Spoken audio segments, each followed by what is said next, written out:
예, 막스주의 국가와 정치이론 오늘 마지막입니다. 그 1강 로자 룩셈부르크, 2강 안토니오 그람시, 3강 6.8혁명 관련, 4강 70년대 국가론 논쟁, 5강에 이제 80년대 이후 복지국가 위기론에서 이제 신자유주의 국가에 대한 어떤 내용들, 6강까지, 그 다음에 7강에 중남미, 8강에 대한의 모색에서 이제 그 지난번에 이제 사이토 고헤이의 지속 불가능 자본주의에 대해서 했고, 오늘 이제 마지막 토마 피케티의 이제 사회주의 시급하다라는 내용으로 진행을 하겠습니다. 그래서 제가 먼저 간단하게 인사, 예, 저는 그 종결집 교육연장 5세 중이고요. 먼저 그 남구현 교수님께서 이제 전체적인 간단한 요약 해주시고, 그 이후에 제가 이제 그 피케티의 사회주의 시급하다 내용에 대해서 간단하게 발제하고, 그 다음에 이제 좀 자유토론 진행하도록 하겠습니다. 예, 먼저 그 남구현 교수님의 간단한 그 요약 말씀 있으시겠습니다. 네, 동지들을 반갑습니다.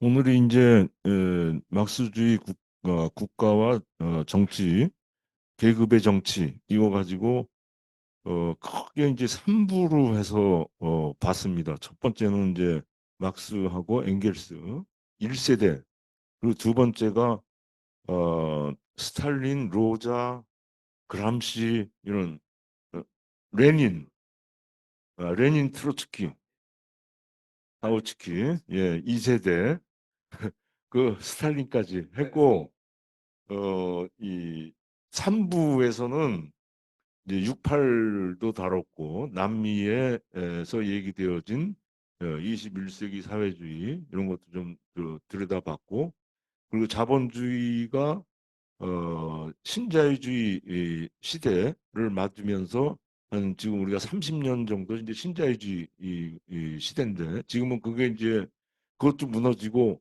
다시 그 보호주의, 자유무역주의가 아니라 이제 보호무역으로 갖고 많은 변화가 일어났죠. 그래서 지금 우리가 살고 있는 시대는 신자유주의를 바탕에 아직도 깔고는 있지만, 어떤 면에서는 극우 정치의 등장, 그리고 글로벌한 어떤 그 모순의 심화, 그리고 기후 위기, 이런 시기를 이제 우리가 살고 있는데, 그러니까 1부, 2부, 3부를 하면서 자본주의가 등장한 이래 자본주의가 여러 가지 이제 형태 변화를 하면서 이 막스주의 쪽에서는 국가와 계급의 정치를 어떻게 봐왔는가 하는 것을 한 200년간 걸쳐서 이제 살펴봤는데요. 그 과정에 그러니까 막스주의적인 어떤 그 국가와 정치 이런 쪽에서는 말하자면 계급의 정치, 그리고 자본주의의 모순의 지향, 그리고 새로운 사회로의 이행, 이런 어떤 면에서는 큰 틀들을 가지고 사람들이 자기 시대에 직면한 문제들을 가지고 고민들을 하고 논쟁들을 해왔죠.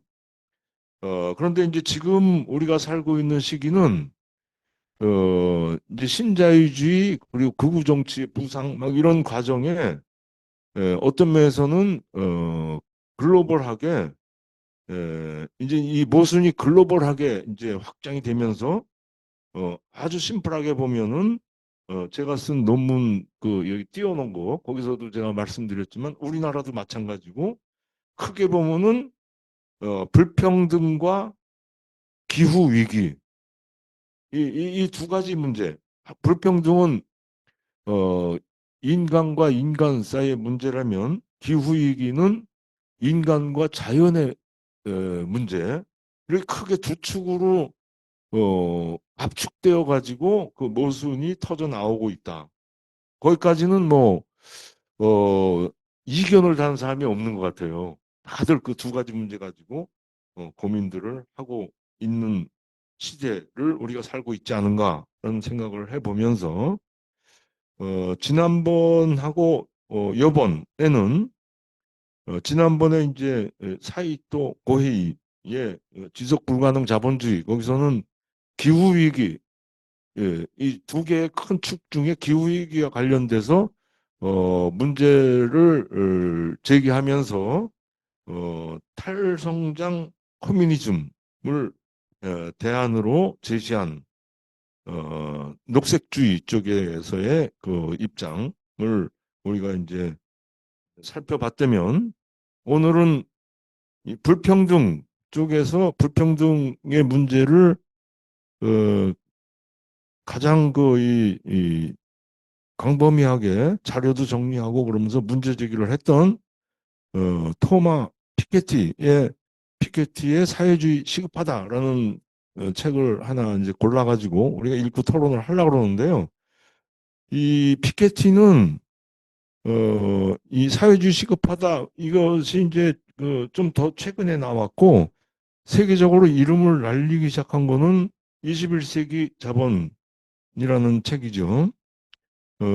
그래서 그 책으로 이제 세계적인 명성을 얻어가지고 특히 우리나라에서 아주 그냥 그 유명한 세계적인 학자로 떴는데, 그래서 책 쓰면은 이 사람이 사인도 막 우리나라 독자들한테 해가지고 보내주고 몇 차례 왔었죠. 우리나라에 와서 그 굉장히 환대를 받고 이런 사람인데, 제가 보는 견지에서는 이 사람이 아주 중요한 그 학문적으로는 중요한 이 업적을 냈는데, 그것은 뭐냐 하면은 이 불평등과 관련해서 굉장히 그 광범위한 그 이 통계 데이터를 구축해서 심지어는 1700년대까지 자료들을 다 뒤져가지고 이 어, 특히 이제 그 자산 불평등, 재산 불평등, 부의 불평등이죠.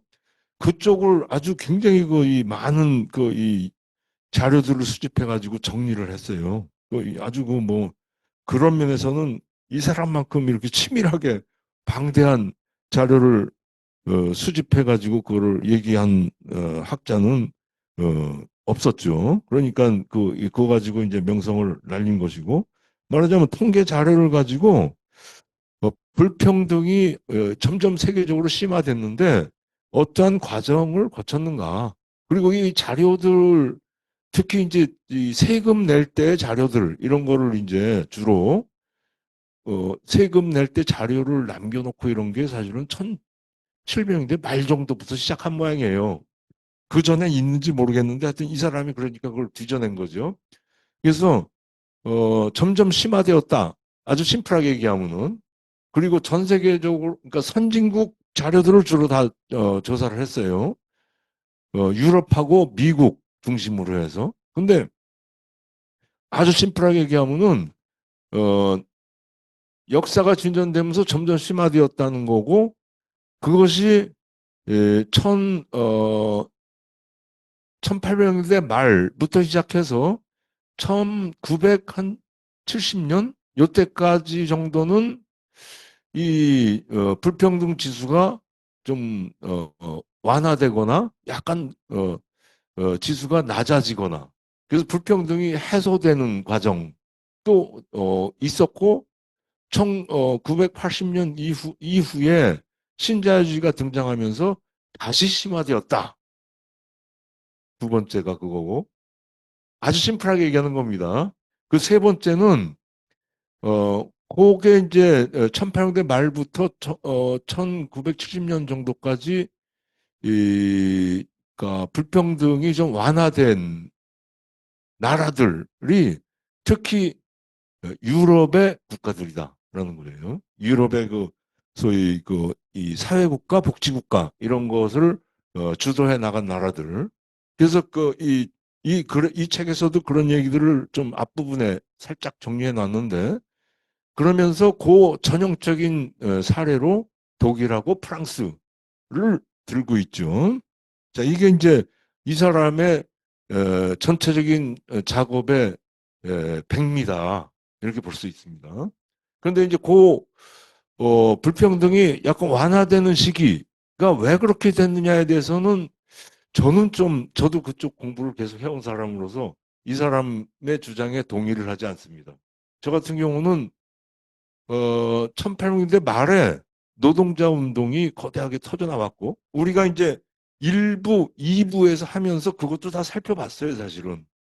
그러면서 1800년대 말에 예를 들면 그 노동자 운동이 레디컬해지면서 이 어떤 면에서는 정치적으로 하나의 세력으로 부상을 했고 그래서 비스마르크 같은 경우도 한쪽에서는 사회주의자 탄압법을 만들었지만 한편에서는 이 복지 제도를 대거 이 도입했거든요. 세계 최초로 그 사회보험 제도를 도입을 해서 말하자면 우리가 당근과 채찍이라는 그 많이 알려진 그거에 이제 CEO가 비스마르크 시기였죠. 그 1800년대 말이거든요. 말하자면 노동자들이 대거 등장하니까 계급 운동이 발전하고 이 참정권이 생겨나기 시작하면서 노동자들이 제도권으로 진출을 하고 그러니까 그거에 그거에 대비하기 위해서 또는 그거의 성과로 사회보장제도가 1900년대 초반부터 대거 도입이 되거든요.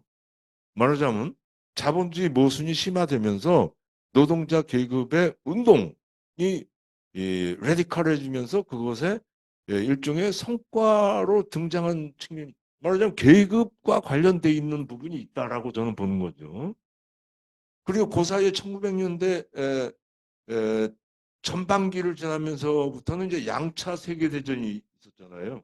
1차 세계대전, 2차 세계대전. 이것도 세계대전이 왜 터졌는가 하는 걸 보면 자본주의가 제국주의화하면서 각 나라 내부에서 이 계급 투쟁이 그 레디컬해지고 그러면서 지배계급이 자기 살자고 모순을 외화시켜 나간 측면이 있다라고 저는 보는 겁니다. 사이토 고헤이는 고태제를 썼어요. 자, 유심히 보면은 그렇게 얘기를 하고 있어요. 제국주의 모순으로 외화되었다라고 쓰더라고. 그래서 이 사람도 그렇게 봤네. 근데 사실 그 내부 모순의 외화 태제는 어, 제가 90년대 초반부터 했으니까 원래는 제가 먼저 얘기하기 시작한 사람이거든요. 근데 하여튼 그런 제국주의 식민지 모순 속에서 제국주의 전쟁이 터진 거로 본다면 그것 역시 제국주의 전쟁이 진행이 되면서 내부 모순을 각 나라들이 전쟁을 하는 와중에도 그 내부 모순에 대해서 대비를 했어야 된다는 거예요. 안에서 대비를 못하면 전쟁을 할 수가 없는 거죠. 그래서 그런 측면에서 히틀러조차도 사회보장제도를 굉장히 강조하면서 도입을 했거든요. 그러니까 예를 드는 거예요. 그거는 뭐 다른 나라들도 다 마찬가지고 그런 맥락에서 사회보장이라는 거에 어떤 발전들, 특히 2차 세계대전 끝나고 나면 2차 세계대전 끝나고 나면 소위 피케티는 그걸 영광의 30년이라고 그랬나? 경제 성장이 계속 되었던 보통 그거를 골든 에라, 아까도 잠깐 얘기했죠. 골든 에라, 황금의 30년 이렇게 얘기를 하거든요. 독일에서도 이제 골덴의 짜이트, 황금, 골드가 경제가 잘 해 나갔던 그리고 히피 같은 경우도 생겨난 거고 록큰롤도 그때 이제 60년대 그 초반에 생겨났죠. 이런 시기 흥청망청하던 시기 그 시기가 어, 있었기 때문에 그 시기에 이 피케티가 얘기하는 독일과 프랑스 대륙 쪽 그리고 북구 스웨덴 이쪽이 복지국가 또는 사회국가 피케티는 소셜 스테이트라고 얘기를 했는데 그게 영어 영미권에서 웰페어 스테이트랑 같은 의미로 봐도 돼요. 같은 맥락 속에서 그게 진행이 됐기 때문에 그래서 사회국가 또는 복지국가적인 어떤 그런 발전을 했을 수 있다라는 거고 근데 이제 저 같은 식으로 보면은 자본주의 모순과 자본 축적의 위기, 계급 간의 대립 이런 게 이제 깔려 있는 거잖아요 바닥에. 피케티는 그거는 없어요. 피케티는 계속 통계 자료를 보면서 어디에서 그게 이 상위 1% 또는 상위 10%가 가져가는 것. 그리고 하위 10%, 하위 중위까지 해가지고 뭐 50% 여기가 가져가는 것의 몫이 전체 양의 몇 프로인지 그것만 가지고 계속 보거든요. 그러니까 그게 계속 변화하는 추세들을 설명하면서 예를 들면 1800년대 말에서 1960년대까지 그 이 불평등이 왜 완화됐는가라는 것에 대해서 이 계급이나 이런 그 이 계급 간의 대립 이런 자본주의 위기, 축적의 위기 이런 얘기들은 거기에 없습니다. 물론 이제 경제 위기 때문에 뭐 불만이 많아졌다. 이런 거는 이제 얘기를 하는데 그냥 언급할 뿐이지 경제 위기도 그냥 경제 위기지 자본주의 위기, 계급 간의 대립 이런 얘기들로 설명되는 건 아니라는 거죠. 그래서 그런 점에 있어서는 이 똑같은 이 통계 데이터, 이 사람이 이 아주 독창적으로 이렇게 찾아낸 것도 있는데 나라마다 차이 같은 거는 아주 섬세하게 밝혀냈더라고요. 그런 거는 있는데 전체적인 추세는 다른 사람들이 인용하고 쓰는 통계랑 큰 차이 없어요, 사실은.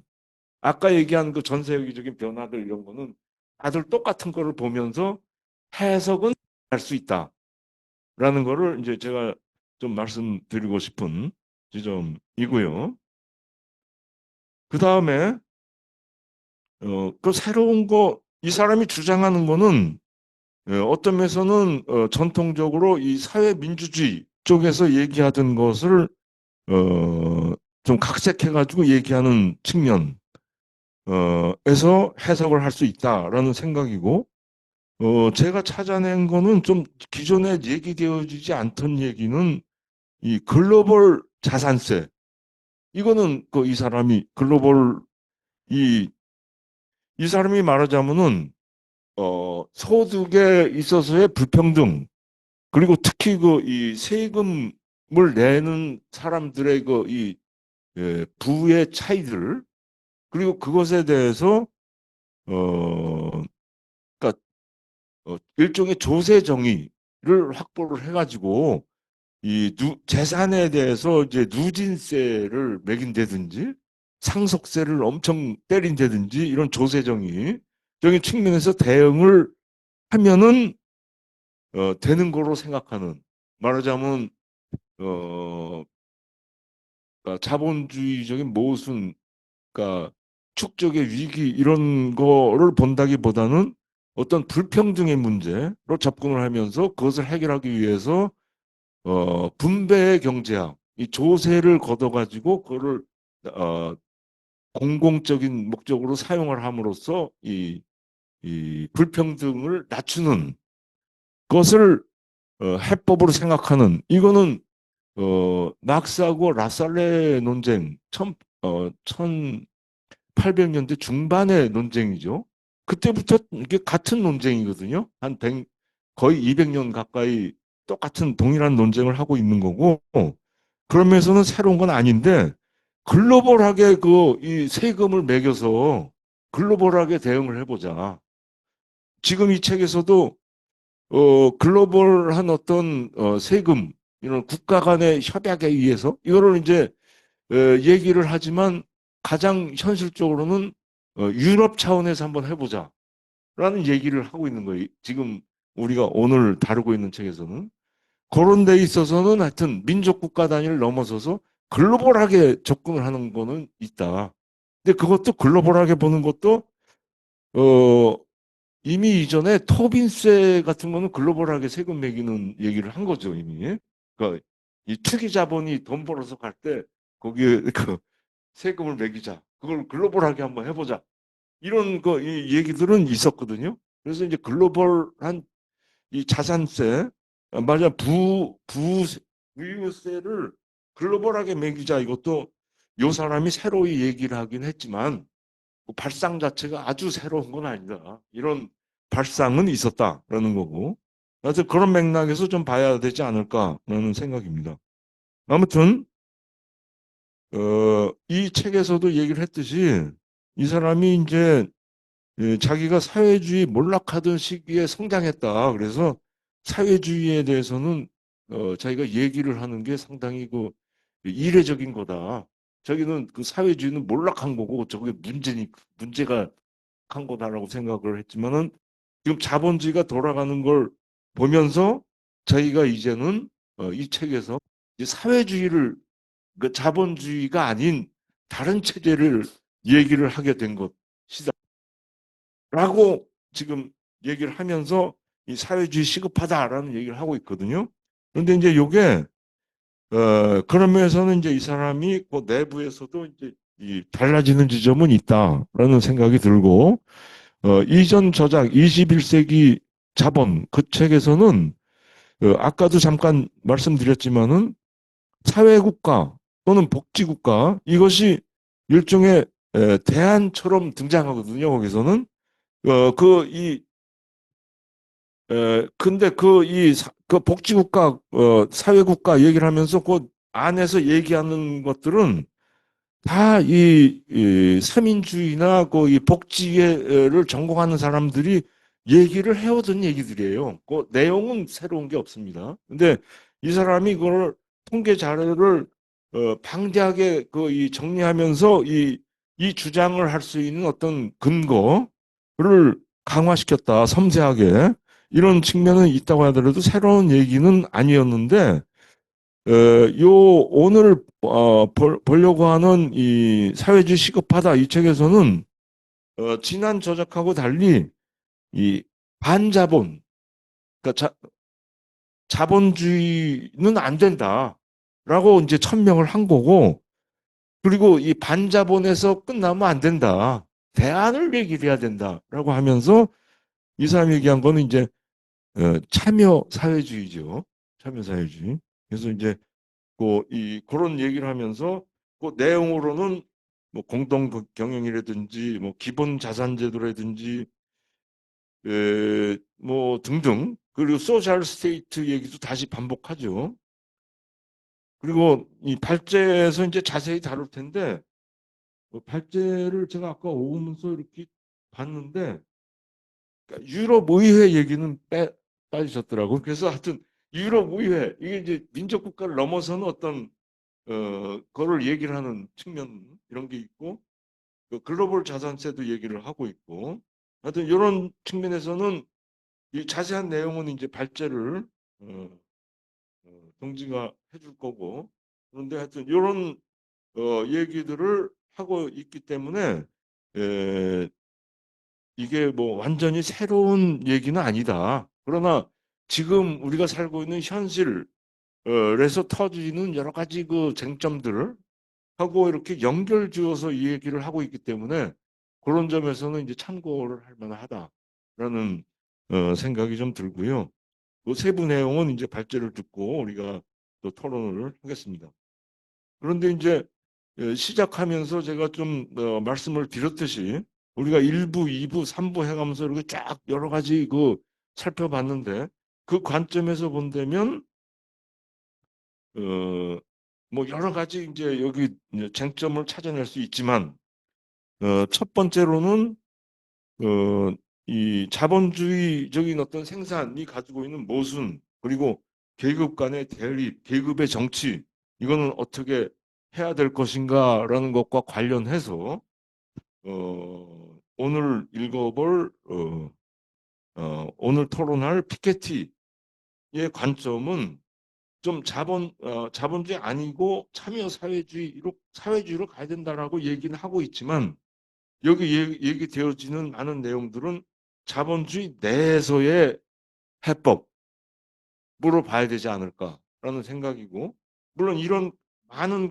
이 아이디어들이 자본주의 내에서 이 투쟁을 하는 과정에 고려되고 선택되고 해야 될 필요가 있지 않은가 이런 생각은 하지만 아무튼 자본주의를 넘어서서 새로운 사회로의 이행과 관련해서는 이걸 어떻게 봐야 될 것인가 말하자면 자본주의는 아니고 새로운 사회주의로 가야 된다라고 했을 때 이게 이행이라는 어떤 이행 전략이라는 면에서 본다면 하나의 시스템이 다른 시스템으로 가는 건데 거기에 어떤 정치가 필요하고 이행 전략으로서는 어떤 식으로 이런 거를 봐가지고 새로운 이행 전략을 구사해야지만 해야지 지금 우리가 봤듯이 현존사회주의의 실패 이런 거를 넘어서는 어떤 새로운 전략을 찾아낼 수 있지 않을까 이런 관점에서 본다면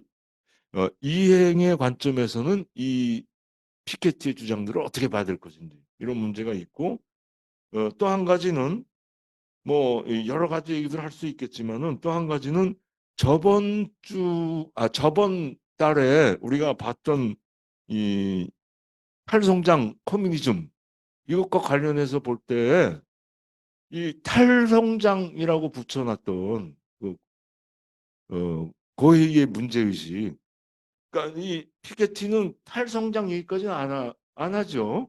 그러니까 어떤 면에서는 이 지속 가능 수단 경제 이런 게 지금 시스템 내에서 어떻게 성장이 잘 되면 그냥 뭐가 하여튼 큰 문제 없이 굴러갈 것처럼 봤는데 고해인은 성장이란 거를 얘기하는 순간 해법이 나오지 않는다라고 했거든요. 그래서 그거는 지난번에 우리가 읽었기 때문에 이 탈성장과 관련해서 어떻게 봐야 될 것인가 이런 것이 좀 이 쟁점으로 나오지 않을까. 말하자면 불평등, 기후위기 이런 것이 글로벌한 어떤 문제로서 이 도처에서 이게 이제 문제 제기가 되고 있고 이걸 해결하지 않으면은 지속 불가능하다라고 동의는 다 하지만 이 불평등과 관련해서 또 기후위기와 관련해서 이 피케티의 지금 이런 주장들이 어떤 문제가 있는지 이런 걸 좀 점검을 해 봐야 되지 않을까 이런 생각을 해봤습니다. 얘기하다 보니까 거의 30분. 예, 뭐, 제가 볼 때는 핵심적인 내용을 다 얘기해 주신 것 같습니다. 주신 것 같은데, 제가 좀 세부적으로 이제 책 내용 중심으로 해서 내용 말씀드리고요.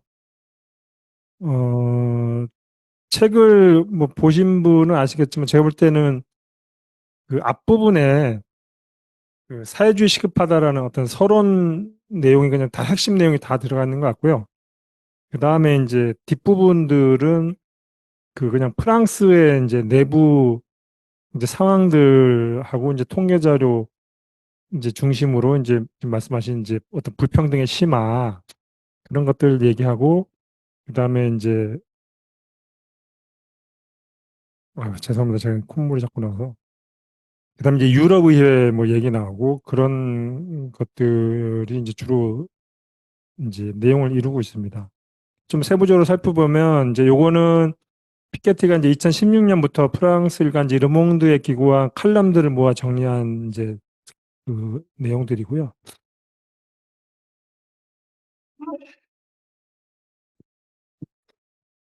그다음 전체적인 구조 및 기본 개념은 이제 전통적 사회주의와 공산주의 모델을 답습하기보다는 자본주의의 구조적 불평등 문제를 비판하고 그에 대한 대안을 모색하는 것을 이제 목표로 한다. 그런 거고요.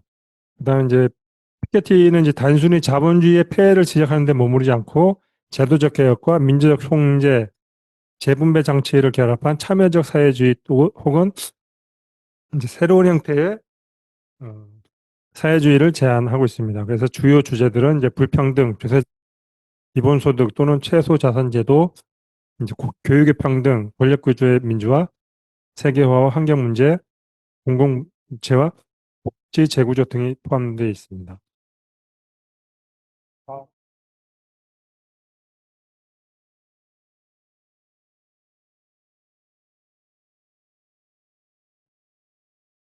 예, 그 장별로 이제 맨 앞에 사회주의 시급하다라고 이제 서론의 내용을 보면, 참고 요거는 제가 이제 그 AI의 도움을 받아서 쭉 정리한 내용이라는 것 좀 참고로 말씀드리겠습니다. 그 참여적 사회주의, 기존의 중앙집권적 사회주의나 국유화 중심 모델과 달리 민주적이고 참여적인 구조와 지속 가능성, 다양성, 환경, 젠더 감수성 등을 통합한 사회주의적 비전을 제시한다. 그래서 진정한 평등을 이루기 위해서는 권력 및 지배관계 전반이 제고되어야 하며 무엇보다 기업체 내에서 권력이 더 잘 분배될 필요가 있다고 주장한다. 그래서 이제 독일과 스웨덴에서 그 노동조합과 사회민주당 계열의 정권이 정착시킨 공동 경영을 사례로 얘기합니다. 그래서 거기는 보면 노동자 대표가 이제 기업 이사회에 최대 이제 절반까지 이제 참여하는 그런 이제 경영제도를 말합니다. 그다음에 최소자산제도라고 해서 모든 국민에게 일정 기준의 자산을 지급함으로써 자산 불평등을 완화하고 경제적 기초를 보장하는 제도인데 이는 국가 소득의 약 5% 정도 재원을 필요로 하나 그 누진적 자산세와 상속세 등으로 이제 가능하다고 보고 있습니다. 그래서 이제 누진적 조세 강화와 상속세, 자산세 제도 계획을 통해서 이제 부의 집중을 억제하고 재분배를 강화하기 위한 누진세 구조의 확대와 상속세 개혁을 강조하고 있습니다. 그다음에 이제 교육을 많이 강조하는데요. 교육과 사회복지 확충,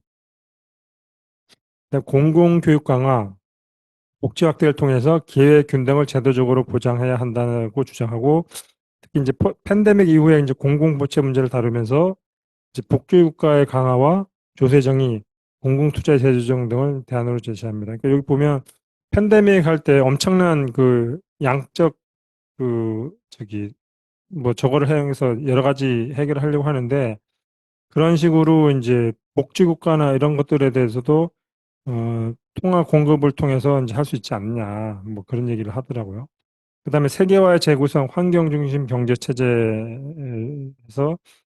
경제 통합을 유지하되 불평등을 심화시키지 않는 공정한 세계화, 기후 위기에 대응하는 경제 구조를 지향한다 하자고 주장합니다. 그리고 이제 그 마지막에 이제 참여사회주의는 하향식으로 이루어지지 않으며 새로운 프롤레타리아 전위대가 나타나 해결책을 강제하기를 기다리지 말고 시민들이 사회경제 분야의 현안 및 지표들을 다시금 제 것으로 만들어 모두가 공동의 논의에 참여할 때 가능하다고 이제 강조하고 있습니다. 그래서 이제 그 첫 번째 장은 또 다른 세계화를 위하라는 제목이 달려 있는데요. 여기에는 이제 그 초기 시점의 국제 정세 변화와 자본주의 세계화의 문제들을 다양한 사례를 통해서 이제 살펴면서 전환의 가능성을 모색하는 내용 중심으로 되어 있고요. 주요 쟁점 및 흐름에 보면 첫 번째 이제 국제 정세와 정치 변화. 그래서 이제 힐러리 클린턴의 정치의 역할, 뭐 미국 정세, 글로벌 기업, 애플의 위상 등 세계적 상징들을 언급하면서 자본주의 구조와 권력 분포의 문제를 드러냅니다. 그래서 포퓰리즘의 부상, 정체성 갈등, 유럽 내 민족주의 흐름 등도 이제 다루고요. 그리고 두 번째 세계화의 재해석과 비판해왔고 기존의 경제적 세계화가 불평등을 심화시켜온 측면을 비판하면서 자본과 무역의 자유화가 가진 함정들을 살펴봅니다. 그래서 유로존의 제도적 문제, 유럽 연합 내의 재정 기준과 예산 분배 구조, 유럽 의회 체제 개혁 등에 대한 제안이 등장합니다. 그래서 여기 보면 이제 유럽 의회 여기에는 이제 짧게 나와 있는데 여기 그 피케티가 많이 강조한 것 중에 하나가 이제 유럽 의회를 어떻게 이제 그 개혁하고 할 것인가 그런 이제 제안들이 많이 나와 있습니다. 그다음에 이제 중국의 불평등 문제와 프랑스와 독일의 생산성 격차 등 국가별 차원에서의 내부 문제들도 다루고 있습니다. 그다음에 사회정책과 재분배 정점에서 기본소득인가 정당한 임금 지급인가 같은 칼럼에서 보듯이 보편적 수당 제도와 노동 보상 체계에 대한 고민이 등장합니다. 또한 공공자본과 민간자본의 역할 분담 문제를 다루며 공공기반 인프라와 자본 축적 메커니즘에 대한 제고를 촉구하고 있습니다.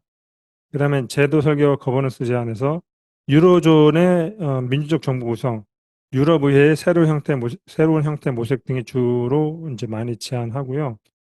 그래서 이제 단순한 개혁이 아니라 제도적 구조 변화, 특히 초국가적 거버넌스 구조 개혁 등을 강조하고 있습니다.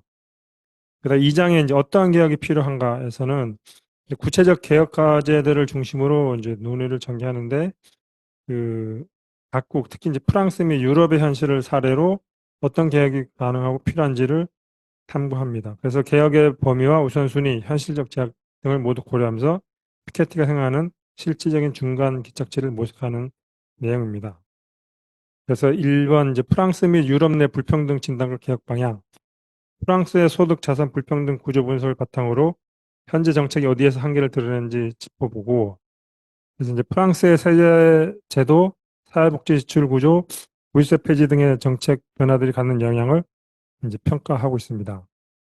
그다음에 정치적 결단과 입법 의지 요구, 정치인들에게 개혁 의지를 촉구하는 이제 칼럼들이 있고요. 그다음에 이제 카탈루냐 분리운동, 그다음에 유럽 내 이민자 무역 문제 등 복합적 사회 갈등 현상들과 개혁의 상관관계를 다루고 있습니다. 그다음에 자본의 법칙 제고 및 조세 개혁 제안. 그러니까 자본의 법칙 다시 생각하기라는 논제를 통해서 자본 축적과 수익구조에 대한 기존 인식을 재검토하고요. 그다음에 조세제도 개혁, 그 누진적 조세제도 구조 강화, 상속세 및 자산세 개편이 강조된다. 그러니까 여기 이제 전체적으로 그 누진세하고 상속세, 자산세를 강화해야 된다는 내용들이 굉장히 많이 나옵니다. 그다음에 이제 유럽연합 차원에서의 조세 조정, 국경을 넘는 자본 이동을 통제할 수 있는 제도적 장치가 필요하다. 뭐 그런 얘기를 하고, 그다음에 이념적 도전과 연대의 가능성, 사회 이전을 위한 연합이라는 착각과 같은 제목의 보드, 단순한 좌파 연합이나 이념적 결속만으로는 대응을 완성할 수 없음을 얘기하고, 네, 브라질, 이탈리아, 러시아 등 다양한 국가사를 통해서 사회구조 변화 어려움과 가능성을 함께 성찰하고 있습니다. 그다음에 이제 사랑한다면 이제 바꿔야 할 때다. 여기에는 이제 기후위기, 코로나19, 이제 인종 정체성 갈등, 글로벌 불평등 확산 등 이제 복합적 위기 국면에서 사회주의적 전환 가능성을 중심으로 얘기하는데, 그런 이제 그 미래 전망을 담은 칼럼들과 위기 국면에서의 방향 탐색과 전략적 사고를 하고 있습니다.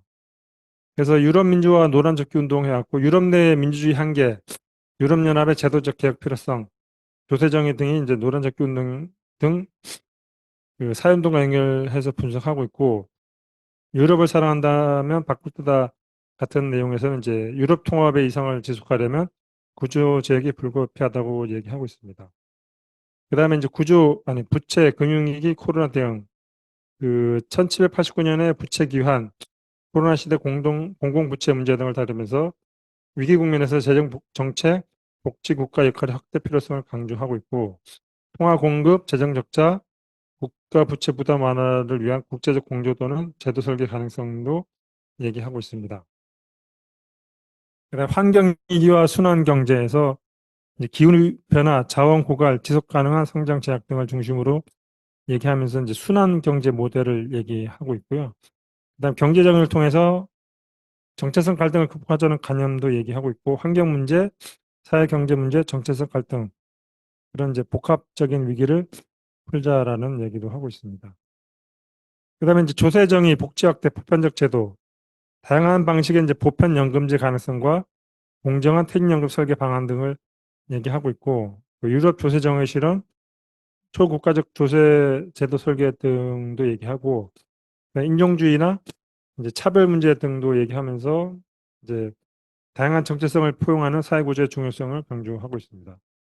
그래서 이제 국제주의 재건과 전환 전략에서 이제 초국가적인 구조개혁이 필요하다. 국제협력, 그다음 조세 조정, 국경과 이동의 자유 등에 대한 비전을 제시하고 있습니다. 그래서 이제 전반적인 평가 및 연결고리는 이제 각 장은 시기별 현실 문제와 맞물려 이제 다양한 주제를 제시하면서도 패키트의 핵심 비전인 참여사회주의, 조세정의, 제도개혁, 세계적 연대 등이 이제 일관되게 이제 주제로 얘기 나오고 있고요. 그다음에 이제 1장에서는 국제 구조와 세계 문제를 짚고, 2장에서 제도 개혁 과제를 구체화하면서 3장에서 위기 대응과 전환 전략, 미래 비전을 제시하는 구조의 흐름을 갖고 있습니다. 이제 피케티의 반복되는 주장이나 테마를 다양한 현실 쟁점에 끼워 넣음으로써 그 각 쟁점이 어떻게 연결되는지 그 노력하고 있는 것으로 보입니다. 그러니까 여기 이제 나온 것처럼 이제 조세 강화, 재분배, 뭐 민주적 거버넌스 이런 내용들이 이제 계속 반복적으로 이제 나오고 있습니다. 그래서 여기에 이제 그 뭐 AI에 보니까 이제 요구에 대한 이제 여러 가지가 이제 있는데, 거기에 보면 이제 비판적 관점이라고 해서 그 이 피케티가 제안하는 최소 자산 제도나 조세 강화를 위한 재원 확보 방안은 실질적으로 현실의 정치제도적 제약을 고려하기에는 이제 너무 가감하다는 평가가 있고요. 그다음에 이 책 내용이 칼럼 모음 형식이기 때문에 이제 일부 논지 반복, 사례 중복, 시차에 따른 시의성 문제 등이 지적되고 있습니다. 그다음에 제도 설계나 실행 가능성에 대한 구체성이 부족하다는 비판도 있고요. 그다음에 이론적 밀도는 높지만 현실 정치와 행정 통합의 난제는 덜 다루어진다는 지적이 있고, 프랑스 및 유럽 중심의 사례가 많아서 한국 동아시아 맥락에 바로 적응하기에는 조정이 필요하다는 분석도 있습니다. 그래서 또 보니까 이제 이거를 한국 사례와 연결한 분석도 이제 AI가 이렇게 해주더라고요. 그래서 저도 그냥 참고로 좀 갖고 왔습니다. 그래서 1장 또 다른 세계화를 위하여에서 이제 주로 이제 피케티의 논지는 그 기존의 세계화는 자본 이동 자유화, 기업이 극대화 중심이었고 불평등을 심화시켰다. 유럽연합 차원에서 조세정이 민주적 거버넌스를 강화해야 한다. 그래서 다른 세계화라는 것은 단순한 무역 자유가 아니라 사회적 통제와 민주화를 위한 대락과 세계화에 한다고 주장하는데, 이걸 이제 한국하고 비교해 보면 그 한미 자유 무역협정, 한중 무역 구조 이런 그 무역 확대는 한국 경제에 그 성장 효과를 가져왔으나 농민이나 중소기업, 비정규직 노동자들이 피해를 입었다. 그래서 여기에는 피케티가 말한 불평등을 키운 세계화라고 할 수 있다라고 보는 거고요. 그 조세정의 문제에 대해서는 이제 한국 역시 다국적 기업의 세원 잠식 문제가 심각하다. EU의 디지털세 문제처럼 한국도 독자적 디지털세, 글로벌세 제도를 고민할 필요가 있다. 그다음에 세계화 속 민주주의 후퇴. 한국 내에서도 이제 무역협정 체결 시 노동환경, 인권 보호 조항이 부차적으로 취급되면서 그 피케티의 민주적 세계화 내용이 그대로 이제 적용되고 있다는 거고요. 그다음에 이제 어떠한 개혁이 필요한가에서 이제 피케티의 주요 논지는 누진적 조세, 상속세, 자산세 강화를 통한 재분배가 필요하다고 주장하고, 프랑스의 비율세 폐지가 이제 역사적 실수라고 지적하고, 그다음에 이제 불평등을 줄이는 가장 확실한 수단이 이제 조세 정의와 교육 복지 확충이라고 했는데, 한국 사례에 대비해 보면 한국에서도 이제 부유세, 종부세 논란이 있죠. 그래서 어, 그 프랑스 피케티가 이제 프랑스의 부유세 폐지 실수라고 규정했는데, 한국의 종부세 완화 같은 것도 이제 불평등 심화를 촉진할 가능성이 있다는 거고요. 상속 자산 격차에서 한국도 OECD 국가 중에 상속 지원을 통한 부의 대물림 비중이 매우 높다. 최소 자산 제도는 이제 한국의 청년층 주거 창업 자금 지원 정책과 연결해 논의할 수 있다. 그리고 요거 나오다 보니까 그 러시아나 중국은 상속세가 없다라고 제가 본 것 같은데, 그래서 여기 피케팅가 이제 비꼬면서 얘기하는 게 상속세 같은 거 내지 말려면 러시아나 중국으로 가라 뭐 이런 얘기도 하는 것 같더라고요. 그리고 이제 교육 불평등 해갖고 이제 사교육 대입 제도로 인한 한국은 친정 교육 격차가 심각하다. 핑케티가 강조한 교육 평등은 한국에서도 매우 시급한 과제다라는 거고요. 그다음에 조세 피와 기업 특혜에서 한국의 대기업 재벌 그룹은 법인세 감면, 각종 세대 혜택을 받는 반면에 중소기업 노동자에 비해 세부담 비율이 낮다. 이는 피케티가 비판하는 자본평등 제도와도 동일하다. 그다음에 3장 산화한다면 이제 바꿔야 할 때라는 내용에서 피케티가 이제 그 코로나 이후 공공부처 급증에서나 이는 조세정을 통해 해결할 수 있다고 강조하고, 기후위기 대응을 위해서 순환경제, 녹색 투자가 필요하다고 하고, 그다음에 정체성의 정치, 민족주의 함정에서 벗어나 경제정을 통한 사회 통합을 강조하고, 유럽 통합을 산화한다면 바꿔야 한다. 개혁 없는 통합은 불가능하다고 주장하고 있는데, 한국 같은 경우도 이제 코로나 이후에 국가부채 문제에서 그 한국은 이제 OECD 평균 대비 국가부채 비율이 낮지만 복지 지출은 매우 제한적인데, 그 조세정을 통해서 복지 확충을 해야 된다라는 거고, 그다음 기후 위기도 한국은 여전히 이제 석탄 발전을 크게 의존하고 있는데, 그 순환 경제와 녹색 투자가 한국에서도 이제 필요하다. 그다음에 정체성 정치에서 한국에서도 젠더 갈등, 세대 갈등, 지역 갈등이 심화되고 있는데, 이런 갈등을 구조적으로 해서 불평등을 해소하지 않으면 이런 갈등이 해소되지 않는다는 거고요. 그다음 연금 개혁은 이제 국민연금이 이제 재정 불안, 세대 간 불평등 논란이 큰데, 그 피케티가 얘기한 것처럼 보편연금제 조세정을 통해서 지속 가능성을 확보하는 것이 필요하다라는 것입니다. 그래서 이제 종합적으로 한국을 기준으로 보면 이제 그 조세적인 강화가 필요하다. 종부세, 상속세 완화보다는 오히려 그 부유세 성격의 조세를 강화해서 불평등을 완화해야 된다. 그다음에 다국적 기업 재벌의 조세 회피를 막을 제도 장치가 필요하다. 그다음에 최소자산 제도와 청년 정책에서 피케티가 말한 이제 최소자산 제도는 한국의 청년층 주거 자산 격차 문제 해결의 실전 대안이 될 수도 있다. 그다음에 교육 평등과 복지 확충에서 사교육 의존도가 높은 한국은 교육 기회 불평등이 심각한데 공교육 강화, 무상 교육, 장학 확충 등의 어떤 피케티의 계획 방향 같은 걸 해야 되지 않느냐. 그다음에 환경 기후 정책 강화해서 한국의 에너지 전환 속도를 높이고 불평등을 고려한 공정 전환 전략이 필요하다. 그리고 이건 이제 노동자 지역 사회와의 대타협을 전제로 해야 된다. 그리고 마지막에 이제 정체성 갈등 극복해서 한국의 젠더 세대 갈등을 완화하려면 단순 문화 논쟁이 아니라 경제적 재분배와 기회 평등이 필요하다. 이런 내용들이 있습니다. 전체적으로 뭐 주요 내용이 많지는 않은 것 같고 사례나 이제 통계 자료 이런 게 굉장히 많아. 이것으로 발제 간단하게 마치겠습니다. 감사합니다. 그 관련한 뭐 질문이나 의견 그런 건 이제 자유롭게 얘기해 주십시오. 그 청년노동당 한준규입니다. 저는 이 피케티의 사회주의 시급하다를 읽으면서 이제 피케티가 주장하는 것들이 대부분 이제 조세정의 관련된 거랑 뭐 불평등에 의한 이제 그 조세정의로 인해서 뭐 부유세 확대랑 그리고 누진세 도입 뭐 이런 것들이 좀 대부분인데 사실 조세정이 얘기하면서 그 생산관계는 다루지 않고 그 계급 모순이나 이런 것도 다루지 않는 측면에서 과연 이 피케티가 말하는 게 사회주의일 수 있나라는 게 가장 큰 질문이었었고 만약에 이게 사회주의가 아니라고 해도 그러면은 아까 그 교수님께서 또 말씀하셨던 것처럼 이게 이행 전략으로서의 뭐 하나일 수 있나 이런 것도 궁금하기는 합니다. 우선은 저는 뭐 생산 관계를 건드리지 않는 면에서 보면은 이거는 사회주의라고는 얘기할 수는 없는 것 같고 대신에 그 가는 이제 이행 전략 속에서 하나의 그냥 정술적 측면으로서의 하나로 쓸 수 있는 거지 이것만을 가지고는 사회주의라고 하기는 좀 힘들 것 같다라는 생각이 들어서 질문을 드려봅니다. 저도 이제 저는 거꾸로 이 책을 읽으면서 어떤 생각을 했냐면요.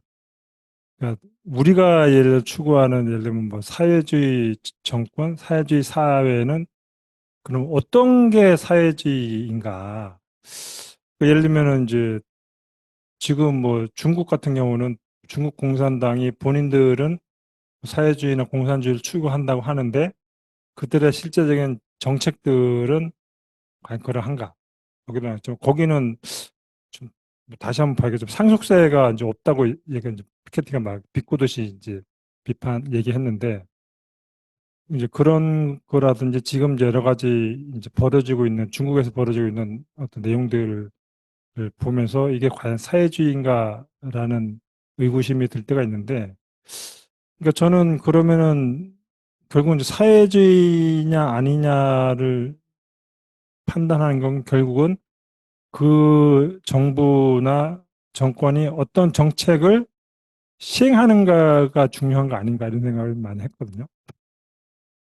그래서 그런 측면에서 이제 어떤 저는 과연 진짜 사회주의 정권, 사회주의 정부는 그뭘 해야지 사회주의인가. 여기서 그 국유화나 이런 거를 이제 비판하면서 이제 공동 경영 이런 것들 얘기했는데 진짜 어떻게 보면은 그 지난달에 그 그 누구죠? 사토코에인가?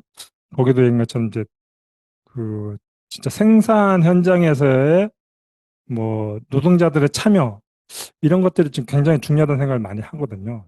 그 이제 듣고 난 이후로 그래서 그런 것들을 좀 제대로 실현하는 게 어떻게 보면 또 사회주의의 출발점이 아닌가라는 생각도 좀 들더라고요.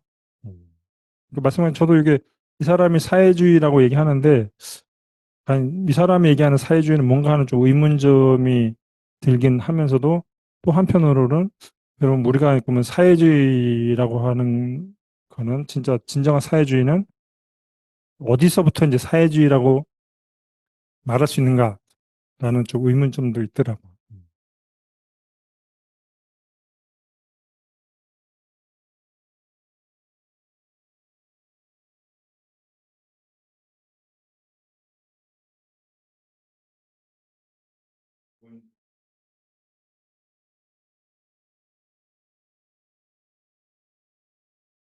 그러니까 조금 곁들이면 예를 들면 여기 뭐 노동당인데 노동당이 권력을 잡았어요. 그럼 어떤 정책부터 시행할 것 같아요? 그렇게 그런 정책부터 해야 돼. 사실 저희가 이제 작년 사회주의 대회 때 이제 저희가 최선으로 이제 밀고 가자는 정책으로 해서 보편적 기본 서비스제 도입을 그 도입하자고 거기서 좀 그 주제로 얘기를 좀 많이 나눴었거든요. 뭐 의료나 뭐 교통, 통신 이런 부분에 대해서 공공성을 높이는 방향으로 이제 하고자 하는 거를 어 일단은 어쨌든 그 공공 영역을 늘리는 거가 최우선적이라고 생각되기는 해요. 그래서 저희 지금 서울시당에서도 그 지금 그 준공영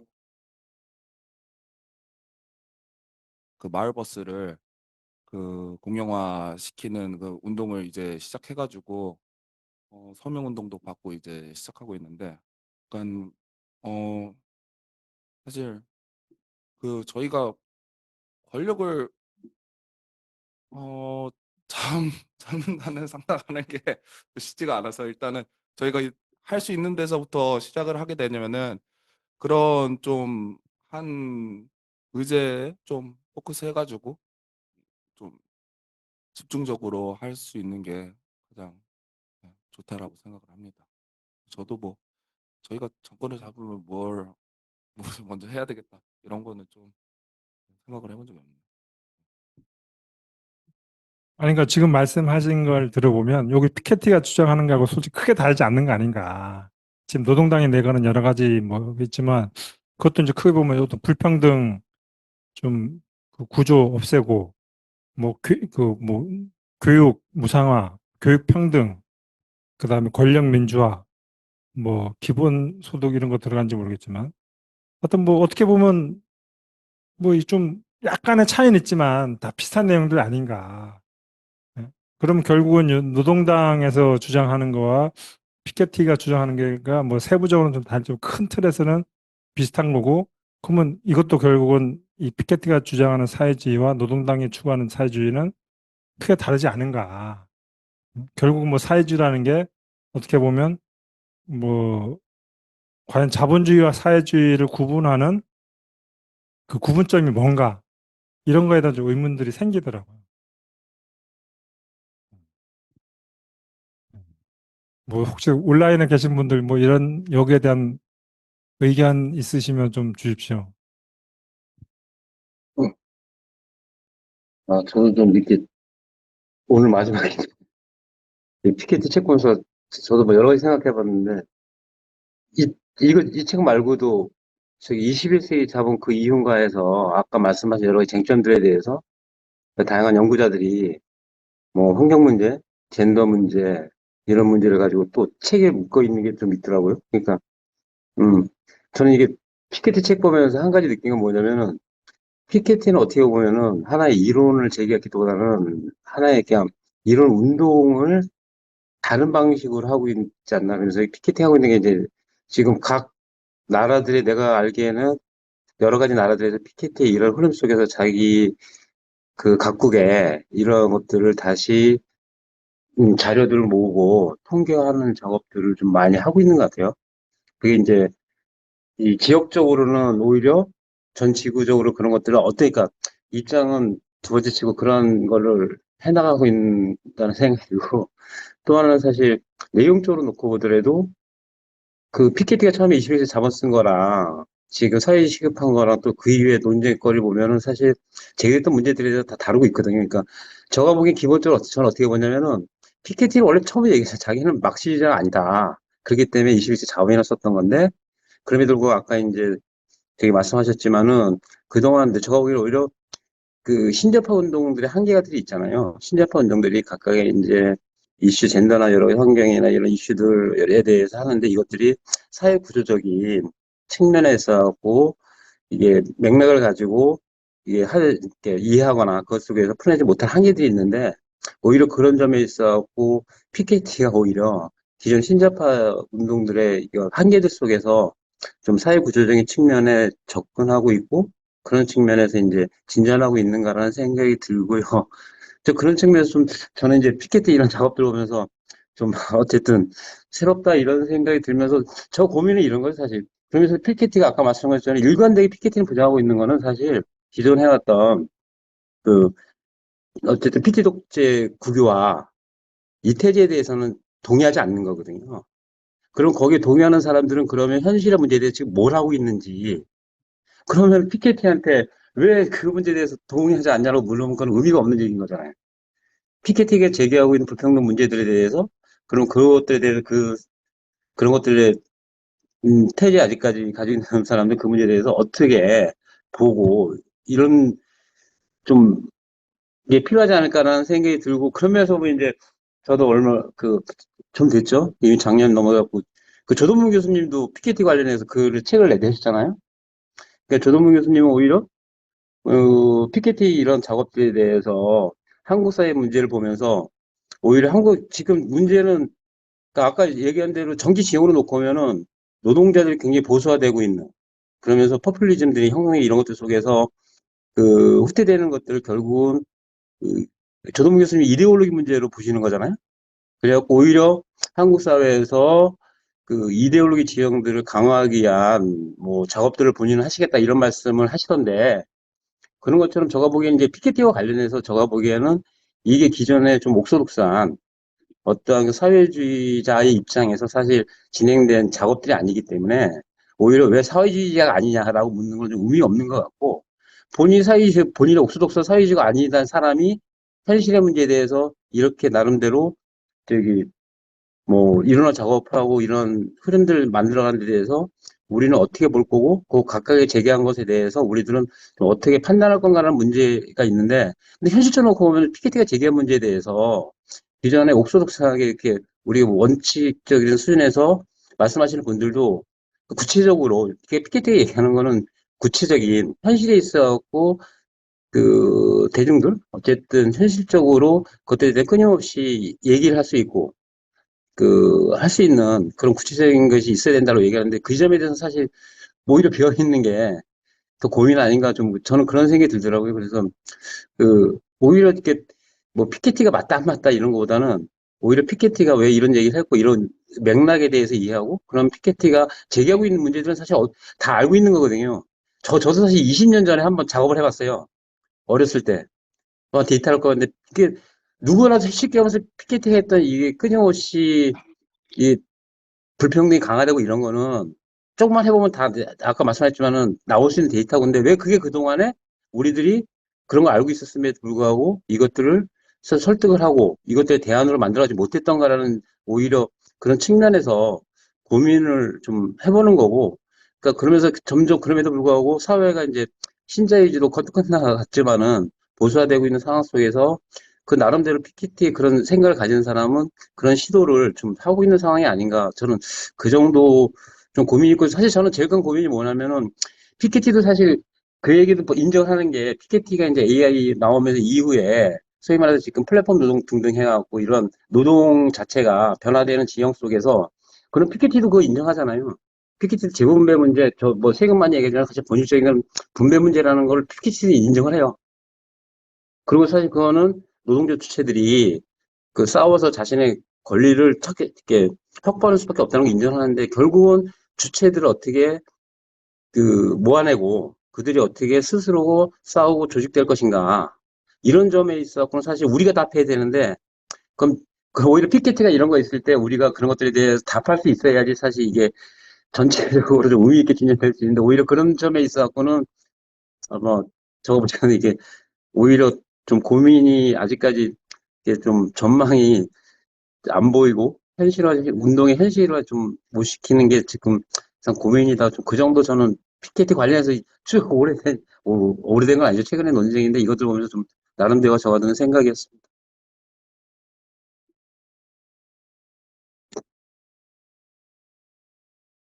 예, 뭐, 피케티가 이제 주장하는 의도, 이런 것들이 무엇인지를 아는 게 중요하고, 또 결국 우리가 이제 어떻게 앞으로 운동을 할 것인가, 뭐 이런 고민이 중요하다는 말씀인 것 같습니다.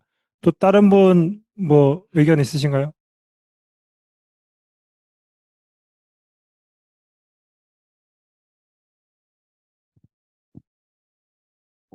어, 뭐냐. 읽으면서 또 느낀 거는 이제 피케티가 이제 주장하는 그 참여적 사회주의 이것도 이제 그 상향식으로 이루어지는 그런 민주적 그 사회주의를 얘기하는 것 같은데 이것도 저번에 읽었었던 사이토고이와 이 부분에 대해서는 좀 그 비슷한 부분이 있는 것 같고 근데 이제 사실 이제 뒤를 제가 끝까지 읽지를 못해가지고 기후위기 관련해서 사이트 그 뭐냐 피케티가 뭐 어떤 그거를 주장을 가지고 있었는지 좀 잘 그게 안 돼 있어가지고 혹시 그좀 정리가 되신 분들 계시면은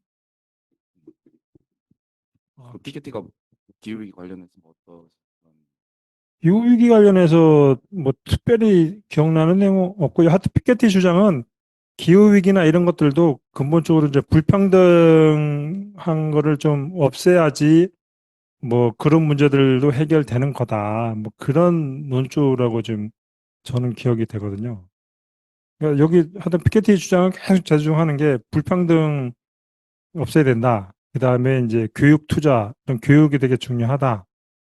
뭐 그런 내용이 핵심인 것 같습니다. 아까 뭐 앞에서 잘 여기 남긴 교수님 말씀하신 것처럼 지난번에 그 고회의 사이트 고회의가 이제 주로 뭐 기후위기 문제에 대해서 굉장히 집중적으로 많이 얘기했다면 여기 이제 통합 피케티는 기후위기 문제는 많이 언급은 안 한 것 같고 불평등 문제 이거에 대해서 좀 많이 언급을 한 것 같습니다. 그리고 그 아까 좀 이제 유럽 의회에 대해서 실질적으로 이제 유럽 의회 지금 여기는 구체적으로 안다는데 뭐 각 국가별로 뭐 인구수에 비례선가 이렇게 의회 선출하자 뭐 그런 것들도 제안하고 실제로 그 운동도 했더라고요.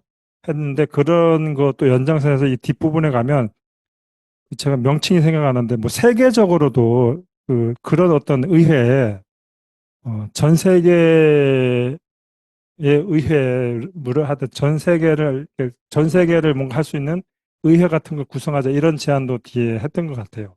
저는 그런 거는 굉장히 좀 의미가 있고 좀 새로운 신선한 제안이라는 생각이 들거든요. 예. 그러니까 앞부분에 유럽 의회에 대해서 얘기 많이 하고 또 뒷부분에 가니까 예, 글로벌 전 세계 의회 뭐 그런 것들도 이제 비슷하게 제안을 하더라고요. 예. 지금 말씀하신 게 기후 위기에 대해서 PKT 입장 말씀하셨는데 제가 그 다음에 뭐 그 글 보니까 PKT 입장이 이런 것 같더라고요. PKT도 기후 위기에 대해서는 본질적으로 중요성에 대해서는 본인도 인정을 하는데 근데 문제는 이제 성장 문제와 관련해서 PKT는 어떻게 얘기하냐면 우리가 지금 성장을 가지고 있는 지표들이 그러니까 자기가 쓰고 있는 것들도 GDP라는 지표로 가는데 GDP가 과연 우리가 이렇게 온전하게 성장을 했다고 표현할 수 있는 거냐. GDP라는 지표 자체가 왜곡됐다. 그러면은 그것들을 GDP를, 그러니까 지금 GDP 잡히지 않는 여러 가지 요소들을 포함해서 우리들이 지표를 인식했을 경우에는 아직까지 굉장히 뭐 아프리카처럼 지역적으로 아직까지 낙후된 지역이 있는 거고, 그 다음에 여러 가지 있기 때문에 오히려 그런 부분들은 아직까지 계속적으로 발전해야 될 여지가 있기 때문에 오히려 성장이다 얘기를 하기보다는 오히려 기존에 가지고 있는 우리가 성장이라고 생각해왔던 이런 관념 자체, 그 다음에 이 지표를 파는 이런 관념 자체를 바꿔야 된다. 그래서 오히려 성장, 우리가 얘기하는, 그러니까 인간의 본질적인 본질상, 이렇게 키울 수밖에 없는 거잖아요. 오히려 그게 특정하게 왜곡된, 자본주의 사회에서 왜곡되게 됐기 때문에 오히려 거기서 아까 얘기한 기후위기나 젠더 문제, 인종 문제를 포함시켜서 그 지표 삼아서 오히려 제대로 된 성장을 해야 된다. 이게 피케티 입장인 것 같습니다.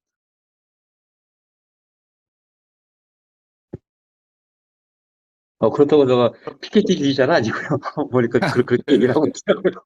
피케티 입장이 궁금해가지고 그러면은 좀 그 GDP나 뭐 기존에 쓰여졌었던 성장 지표 외에 진짜로 그 뭐 성장을 그 말해줄 수 있는 그런 지표를 새로 구해가지고 그거에 대해서 정확하게 측정을 하고 그리고 어 어쨌든 좀 성장이 어느 정도는 필요하다 뭐 그런 입장인 거겠죠.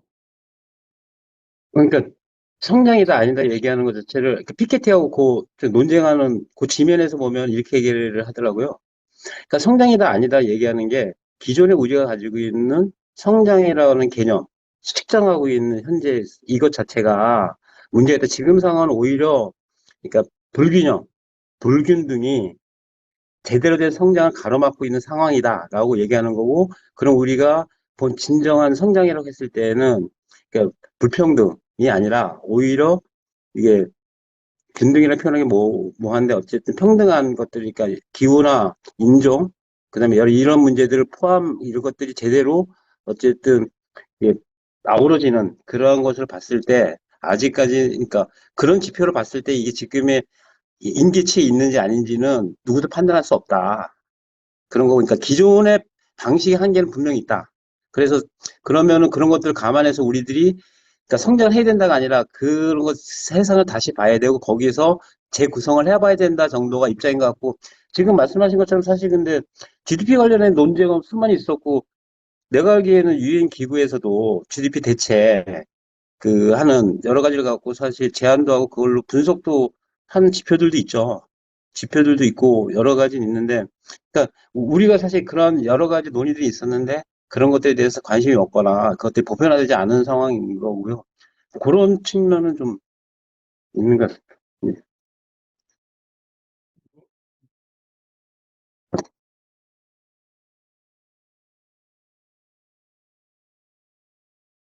지금 안 들립니다.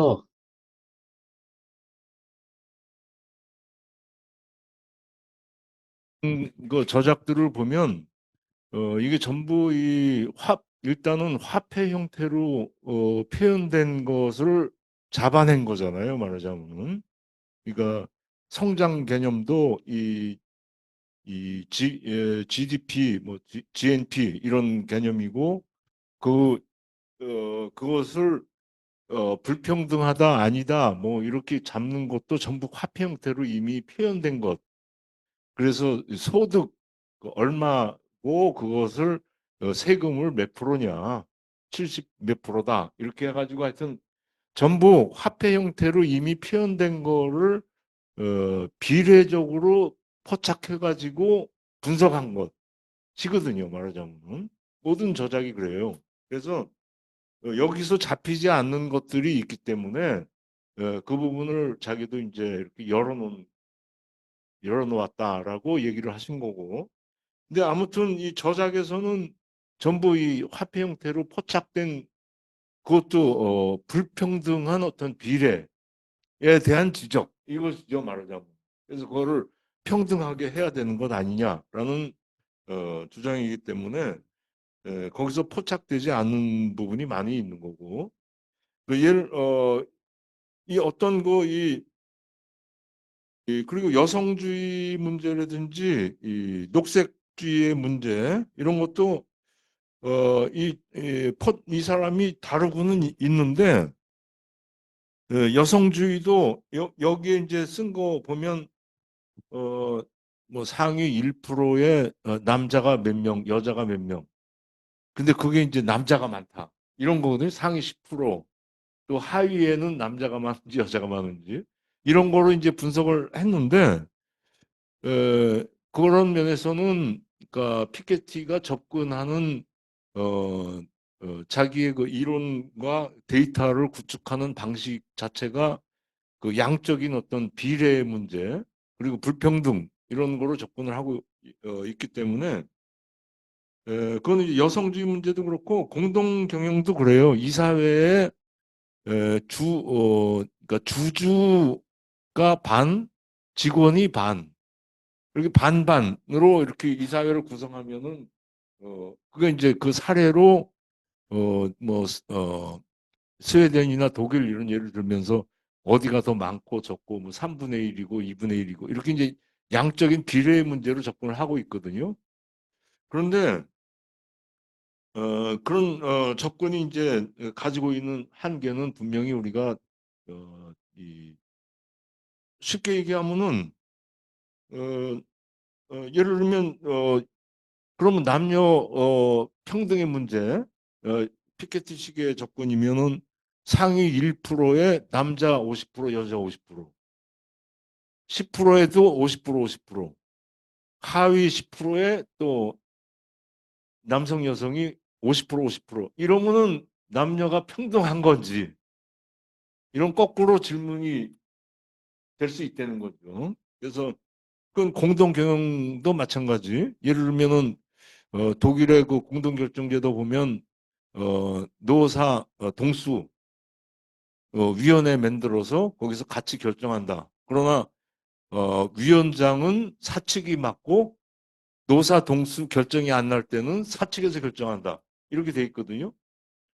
그리고 이 노사 공동 결정하는 기구가 다룰 수 있는 사안은 인사 문제에 하나고 임금이나 노동 조건의 문제는 노동조합하고 하고 이런 식으로 이제 결정 제도가 돼 있단 말이죠. 그러면 50% 50% 해가지고 비례적으로 어떻게 평등하게 해놨으니까 그것이 가장 평등한 것처럼 이렇게 접근을 하는 방식 자체가 가지고 있는 문제가 애초에 있을 수밖에 없다라는 것을 알고 접근을 해야 되는 거 아닌가 이런 생각이 좀 들고요. 그 사회주의 관련해서는 어, 이 이행의 문제 이런 부분에 대해서 언급을 했다기보다는 러시아나 중국의 예를 들면서 그것도 역시 마찬가지로 그 사회에 불평등 구조, 불평등 구조가 남아 있다라는 거 또는 부패가 심해가지고 러시아 같은 경우 상위 1%들은 다 자기 자산을 해외로 빼돌리고 있다. 이런 것들을 이제 지적하고 있거든요. 그래서 예를 들면 뭐 사회주의가 왜 저렇게 됐는지에 대한 어떤 분석이라든지 그러면 그러니까 본인이 얘기하는 참여 사회주의라는 어떤 틀을 가지고 볼 때 거기가 어떠한 문제를 가지고 있었는지 그리고 이 막스주의나 이런 데서 얘기했던 어떤 이 프롤레타리아 독재라는 게 어떻게 진행이 됐고 그런 이론적인 문제들 실천에 있어서의 어떤 문제들 이런 건 없었는지 이런 부분에 대한 분석들 그리고 그걸 넘어서기 위해서는 어떻게 해야 되는지 이런 부분이 빠져 있다는 거죠. 모든 분석에서. 그리고 유럽 의회 얘기도 그냥 지금 있는 제도들 유럽 차원의 확장으로 볼 수 있고, 말하자면 국가별로 유럽 의회의 퍼센티지를 정해서 몇 명 이렇게 할당하는 식으로 돼 있거든요. 그래서 그렇게 할 경우에 이것이 이러한 정치가 과연 해법을 제시해 줄 수 있나?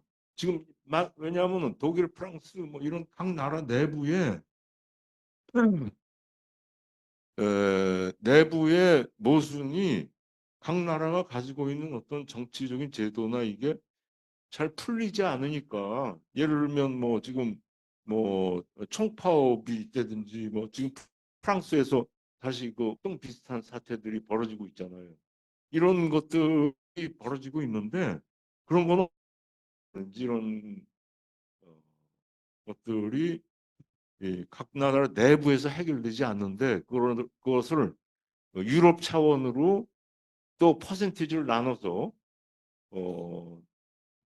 말하자면 유럽 버전으로 바꾼다고 해서 그 문제가 해결될 수 있는지, 이런 거에 대한 것이 빠져 있다는 거죠.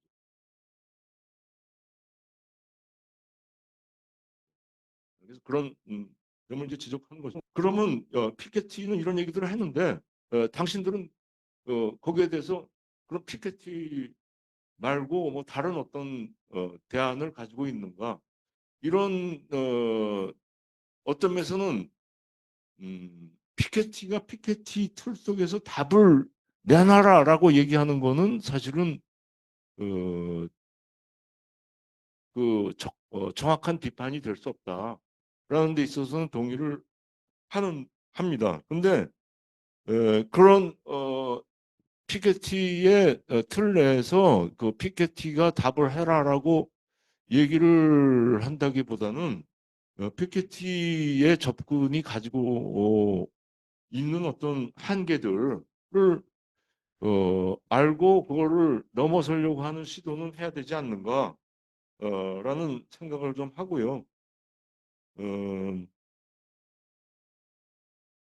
뭐 저 같은 경우는 뭐 피케티만큼 그 영향력도 없고, 그 우리나라의 좌파들이 이 전 세계 다른 나라의 좌파들 보다 현실적인 어떤 실천력이나 이런 게 떨어지고 그러고 있기 때문에, 구체적으로 그럼 어떻게 할 것인가 하는 거에 대해서는 할 말이 없습니다, 사실. 현실적인 어떤 실천력을 가지고 있어야지 이론적인 어떤 무기도 그 힘을 가지는 것이고 주장을 할 수 있는 어떤 근거가 있는 건데, 현실적으로는 힘도 없으면서 무슨 말을 하느냐. 저 그렇게 얘기를 하면은 이제 할 말은 없습니다. 그러나 이론적으로는 얘기할 수 있는 게 있다. 없는 게 아니고, 저 같은 경우는 예를 들면 우리나라의 문제를 접근할 때 여기서 이제 우리나라 피케티 주장을 우리나라에 이렇게 일대일 해가지고서 여러 가지를 언급을 해주셨는데, 이런 거 말고 또 해법에 대한 고민을 할 수 있다. 예를 들어서, 그러니까 제가 현실적인 실천력은 가지고 있지 않기 때문에 그런 접근, 당신이 이걸 뭐 현실화할 수 있느냐라고 얘기하면은 할 말은 없지만은, 예를 들어서 우리나라의 문제를 이 불평등 상위 1%, 10% 이렇게 나누고 뭐 그 퍼센티지 몇 명, 그리고 거기에 대해서 세금을 몇 프로를 해가지고 어떻게 해법을 찾을 수 구체적인 해법을 찾아낼 수 있지 않은가 라는 관점만 가지고 접근을 하지 않고, 우리나라의 자본주의 축적의 문제 이런 걸로 접근을 한다면, 예를 들어서 제가 쓴 글에서 별로 영향력은 없지만은 우리나라의 그 거대하게 축적된 자본이 거대하게 쌓인 부분이 있다라는 지적을 제가 그래서 했잖아요. 그죠? 그 첫 번째가 연기금. 1,000조 원이 넘는 돈이 쌓여 있거든요. 연기금. 또 하나가 사내 유보금. 그러니까 사내 유보금도 그 이 기업이 이 주주에게 배당 안 해주고 노동자의 임금을 올려주지 않고 말하자면 이윤으로 가져가는 것도 아니에요. 그러고 그런 거대한 돈을 회사 내에 쌓아놨거든요. 회계학적으로는 그게 근거가 없는 돈이라고 그러더라고요. 그게 한 1,000조 원 된다는 거 아닙니까? 그런 거대한 축적된 자본의 덩어리들이 있고 그것을 해법을 찾는 데 있어서 저 같은 경우는 제안을 사내 유보금은 이 비정규직 문제라든지 노동 문제 해결하는 데 쓰고 연기금 문제는 이 우리나라의 그 사회적 영역에 투자를 해서 그 의식주라든지 어떤 이런 실질적으로 우리나라 사람들이 필요로 하는 사용 가치를 어, 만들어주는 방식으로 그거를 지출을 하고 나중에 연기금에 대해서는 꼭 이 기금으로 쌓아놓지 않고 사용한 만큼 세금으로 거두면 되는 거거든요. 그러니까 지금 건강보험이 유지되듯이. 그리고 실질적으로 혜택이 있다면 사람들이 이 건강보험에 대해서는 이 사용되는 만큼 걷지만 그래서 굉장히 많은 액수를 내지만 사람들이 그 조세 저항이 크지 않다는 거죠. 건강보험 내는 거는 내거든요, 다들. 왜냐하면 자기도 혜택을 받기 때문에.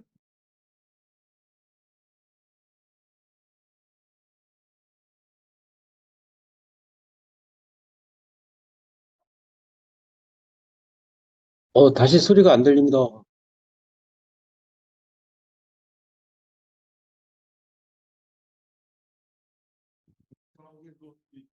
제가 중요한 얘기할 때는 항상 마이크가 꺼지더라고요. 아니, 네? 저 얘기하다가 어디까지 들으셨어요? 그 축적된 자본, 뭐 사내보험은 비정규직 문제 해결, 오케이. 두 가지 거대한 부분을 이러저러한 목적으로 사용을 하고 나중에 연기금 같은 경우는 그 지급을 하는 거를 국가가 보장한다. 그래서 나중에 세금을 거두는 이런 식으로 하고 지금 당장 이 출생률이 떨어지고 그래가지고 미래가 보장이 안 되는 게 거의 확실시 되는 식으로 진전이 되고 있잖아요, 역사가.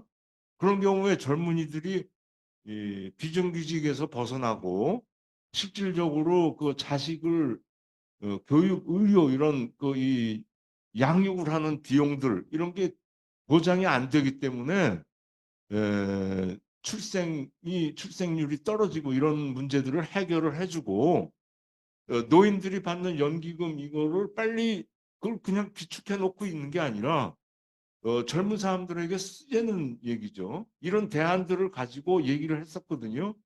그거는 그런 발상은 말하자면 자본주의적인 어떤 축적의 문제 이런 거로 그러니까 우리가 왜 축적을 해놓고 있는가라는 거에 대한 고민이 있을 때 그런 해법을 사람들이 고민하게 되는 건데 이런 이 자산 불평등 그리고 세금 이런 식으로 접근을 해서는 그런 발상이 안 나온다는 거죠. 제 주장이. 그렇기 때문에 피케티식의 이 사고가 가지고 있는 한계에 대해서 비판을 할 수는 있다. 그리고 저는 이론적으로는 해법을 가지고 있다라고 생각을 하는 거거든요. 그게 구체적인 어떤 우리가 하나의 정치 세력으로 힘이 없고 그렇기 때문에 그걸 현실화하기 힘들지만 그런 생각을 좀 한다면은 이 하여튼 이론적으로 자기가 이런 게 포착이 되면은 비판은 할 수 있지 않은가라는 생각을 좀 하면서 지금 말씀을 드리고 싶습니다. 그리고 이행의 문제에 관해서도 이 현실 사회주의에서 했던 어떤 그런 거대한 실수들 이런 거에 대해서 또 지금도 그게 해결이 안 되고 있고 이런 거에 대해서 우리가 그럼 어떻게 할 것인가? 라는 거에 대한 고민들을 가지고 어떤 이 현실의 모순을 지향하고 새로운 사회를 어떻게 건설해 나갈 것인가에 대해서 고민을 하는 거하고, 그런 고민 없이 이 대안이 안 보일 때는 앞으로 진전을 할 수가 없다는 거죠. 왜냐하면 이게 대안이 안 보이는데 저 그대로 쫓아가면은 분명히 낭떠러지로 떨어져 가지고 또 추락하는 거에 앞길이 뻔한데, 그런 고민들을 해가면서 우리가 운동을 해야 되지 않은가. 이런 면에서 볼 때는 그냥 뭐 비리가 많아서, 부정부패가 많아서 문제다. 그러니까 부정부패는 그러니까 이 몰락한 사회주의에서만 있었던 게 아니고 자본주의에도 엄청 많거든요. 부정부패는. 근데 이게 몰락 안 하고 굴러가고 있잖아요. 그러니까 그거를 가지고 얘기를 해서 그냥 사회주의에 대한 비판 끝 이렇게 가서는 안 되는 거 아닌가라는 문제의식을 가지고 있다는 거죠.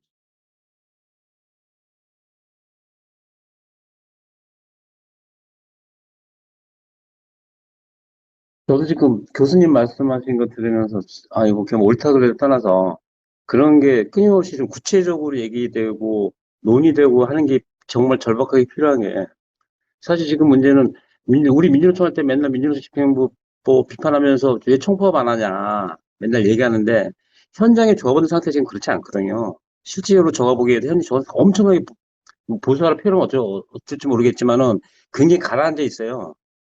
왜냐하면은 뭐 IMF 위에 20, 30년 동안 신재주의에 쪄들어 있는 게 우리 조합원들이잖아요. 그러니까 이 대안 새로운 가능성에 대해서 아예 포기하고 있는 상태인데, 그런 현장에서 과연 싸울 수 있느냐. 그래서 저는 거기에 대해서 지금 말씀하신 것처럼 그게 좀 우리한테 지금 시급한 문제라고 생각하니까, 충분히 지금 우리가 당하고 있는 이거 말고도 새로운 가능성이 열려 있고 그걸 도전해야 된다라는 생각을 현장에서 할 수 있게 하는 게 굉장히 중요하고, 그런 측면에서 아까 말씀하신 것처럼 그런 얘기들을 좀 많이 해나가는 게 좀 필요하다는 생각이 드는 게, 왜냐하면 저는 사실 플랫폼 노동 조직화에 관심이 많은데, 플랫폼 노동자들 현실은 뭐냐면은, 현실 있는 사람들은 자신의 그 소득을 얻는데 노동을 통해서 얻은 소득보다 자산을 통해서 얻은 소득이 많다는 걸 다 알고 있잖아요. 그러니까 투자하고 다 이런 거잖아요. 그러니까 플랫폼 노동자들 하는 게 그냥 뼈 빠지게 시간 나는 대로 뼈 빠지게 어떻게든지 많이라도 돈 벌어가지고 기껏 한다는 게 주식 투자하고, 물론 이제 대부분 사람들 뭐 그냥 주식 투자하고 어떻게 하면 짐 들일까 이런 생각하고 있는 속에서 과연 우리가 운동이 가능할까? 오히려 지금 교수님이 말씀하신 대로, 저는 교수님이 뭐 현실적인 힘이 없다고 말씀하시는데 이데올로기가 되게 중요하잖아요. 그런 것들은 오히려 교수님이 그런 좀 고민하시는 그런 내용들이 우리 현장에 많이 얘기되어지고 토론되어서 좋겠다, 이런 게 사실 저 생각이긴 합니다. 예, 저도 얘기 들으면서 생각하는 게 뭐냐면, 그 요즘에 우리가 자꾸 노동조합의 뭐 임금 인상 투쟁 이런 거를 자꾸 하고 있는데, 그거보다는 이제 지난번 저기도 나온 것처럼 그 경영 참여, 그다음에 뭐 이제 현장에 노동자가 참여하는 그거를 이제 여기서는 이제 참여 민주주의라고 표현하고, 지난번에 뭐라고 표현했더라. 하여튼 그런 것들이 되게 중요하지 않은가라는 생각을 하면서, 조금 발전시키면 임금을 노동자들이 스스로가 결정하는 거를 해야 되는 거 아닌가. 그게 이제 결국은 우리가 말하는 이제 그 임금 노동의 폐지라는 게, 그러니까 임금 노동이라는 건 이제 자본가가 임금을 주기 때문에 임금 노동 또는 임금 노예가 되는 건데, 노동자들이 스스로 임금을 결정하면 그것은 더 이상 임금 노동이라고 할 수 없는 거 아닌가 싶기도 하고요. 그래서 그러니까 임금을 노동자들이 스스로 결정하는 이제 그런 방향성들을 가져가야 되는 거 아닌가. 그것이 이제 뭐 임금 노동의 폐지 이런 방향으로 가는 거 아닌가. 그게 이제 우리 지금 말씀하신 뭐 이제 특수고용 같은 경우, 우리 보험설계사 같은 경우도 보면 그 가장 큰 문제가 뭐냐면 우리 스스로 얘기하는 게 뭐냐면 우리 특고들은 그냥 자기 건당 수수료 받는 구조잖아요. 그러니까 자기가 많이 벌고 싶으면 많이 하면 돼. 그리고 조금 벌고 싶으면 조금만 일하면 돼요. 이거에 대해서는 불만이 없어. 근데 문제는 뭐냐면 자본이 회사가 일방적으로 그 수수료, 건당 수수료 자체를 자기네 마음대로 깎는 거에 대한 반발이 있거든요. 그래서 이거에 대해서 싸우는 건데 뭐냐면 이런 이제 수수료나 임금을 노동자들 스스로 결정하는 구조로 간다 그러면 이런 문제가 해결될지 않을까라는 생각이 좀 들고 또 하나 이제 말씀하신 것처럼 자본주의의 핵심이 자본의 축적과 경쟁이잖아요. 그러니까 지금 진짜 들으면서 생각난 건데 뭐냐면 자본주의는 끊임없이 경쟁하면서 또 끊임없이 축적을 하는 구조인데 아예 축적을 그냥 못하게 해버리는 것. 지금처럼 사내 유보급 이런 걸 그냥 다 풀어버리고 축적을 못하게끔 노동자들이 어떤 경영 참여나 이런 걸 통해서 축적을 못하게끔 해버리고 또 노동자들의 연대를 통해서 경쟁을 그냥 아예 없애버리는 것. 그런 방향으로 가는 게 진정한 어떤 문제를 해결하는 방향이 아닐까. 이런 생각이 좀 갑자기 듭니다.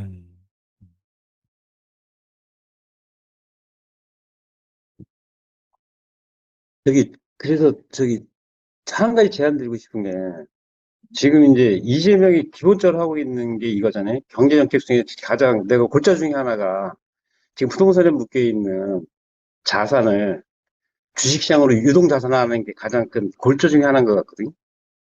그래서 사람들이 또 주식시장에 엄청나게 쏠려갈 것 같은데, 근데 그 속에 쏠려가면 사실 그 또 노동의 빈곤함은 밑바닥은 더 심해질 텐데, 이런 측면에서 아까 이제 교수님이 말씀하신 것처럼 이제 플랫폼 노동자들한테는 그 이재명 정부가 얘기하는 그걸 통해서 경제 활성화, 주식시장 활성화가 실제로 플랫폼 노동자들한테 답이 될 수 없는 거잖아요. 답이 될 수 없음에도 불구하고 울며 겨자 먹기로 또 주식 투자하는 사람들은 생기겠죠. 근데 대안이 없으니까 그런 선택을 할 수밖에 없는 건데, 오히려 그러면은 현재 이재명 정부의 기본 경제 정책에 맞서서 아까 말씀하신 것처럼 그건 좀 더 많은 토론을 해봐야 되겠지만은 실질적으로 현재 비정규직 플랫폼 노동자들이 최소한 이 왜곡된 소득의 문제를 그나마 저기 이 속에서 넘어서서 자신의 삶을 살아가기 위해서 이런 좀 경제 정책 대안 이거 관련되어서 좀 얘기를 하고 그것들에 대해서 좀 알려나가야지. 지금 프랑스에서도 사실 싸우는 주 대원은 이제 다시 연금생활제가 나온 거고, 또 하나는 사실 새로운 흐름이 그 플랫폼 노동자들 있잖아요. 이런 노동자들이 지금 결합하고 있는 걸로 알고 있는데, 사실 우리는 지금 프랑스 보면서 여러 가지 뭐 저런 거냐 얘기하지만은 사실 한국 현실을 봤을 때는 프랑스보다 못할 가능성이 더 크다고 보거든요. 그 정도 싸움도 못할 가능성이 더 크다고 보는데, 그런 측면에서 지금이라도 좀 그런 작업들을 좀 제안을 해서 아까 이제 오선익 위원장님은 그런 뭐 이행기적인 그 요구 갖고 싸우자고 말씀하셨는데, 오히려 이런 문제를 가지고 현장에서 좀 토론을 하는 게 좀 필요하지 않을까. 그래서 오히려 이런 것들 통해서 진짜 우리가 하고자 했던 좀 계급으로서의 자각도 하고 그 같이 좀 풀 수 있는 이런 것들 좀 만들 수 있지 않을까, 좀 이런 생각이 들어서, 특히 이재명 정부의 기본적인 정책에 좀 대응해서 우리들의 고민들 그 대안을 가지고 좀 토론하고 만들어가는 거는 집중적으로 좀 해보는 게 필요하지 않을까, 좀 그런 거는 고민들은 좀 들어집니다.